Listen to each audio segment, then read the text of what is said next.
If you're into special effects or creative makeup, I'm pretty sure you have seen this palette somewhere or everywhere because it is literally everywhere. A lot of beginners have this palette in their collection because it is a very cheap but effective palette. So if you have this or you want this, I'll give you a little tutorial on how to use it. So this is the Athena palette by You Can Be. It is a cream-based makeup palette. So the whole palette is like a thick foundation almost. The way you start is you scoop whatever color you would like out and then put it on the back of your hand and just do a little mixy action. I've seen a lot of people put it directly on their face, but you kind of want to warm it up and make it softer first. You can either blend this out with a brush and do like little stamping motions. You can also blend this out with a beauty blender. Just depends on your preference. I like doing it both ways. Fun fact, I've actually had this palette for years, not this exact one, but other ones, and it is probably the best beginner product because it's cheap, it comes with a lot of colors, and it's actually really good. It doesn't have like a scary smell too. A lot of things have scary smells. For anyone that has more of like an art background, I would compare this exactly to oil paints. I'm gonna treat this the same way you would treat your normal foundation. So you don't want to powder this and then put more cream on top of it because it will get super cakey and you don't want it to be cakey. Once you're at a happy stopping point with your makeup, you want to set all of this because this is cream. It does not dry down. So go get a setting powder. Preferably you want a loose setting powder and a translucent one. Also need a big powder puff.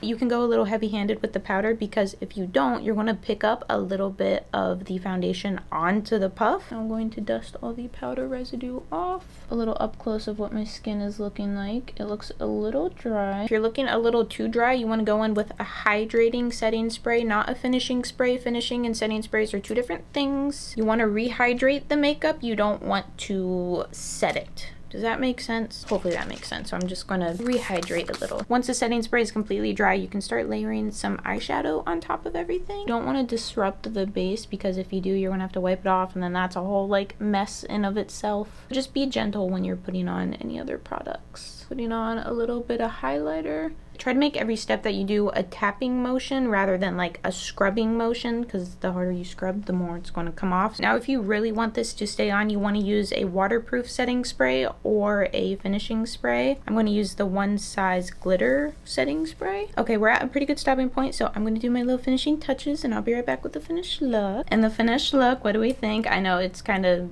all I did was put a wig on. I didn't really do anything to it. Demonstrate a little bit of a smear test. So this is what my hands look like. They are dirty, but smear test. It does transfer. It's cream. You're not going to get it not to transfer. It just, you know, just don't go rubbing or touching your face if you have this on because it is going to smear. So just be mentally prepared for that and don't touch your face.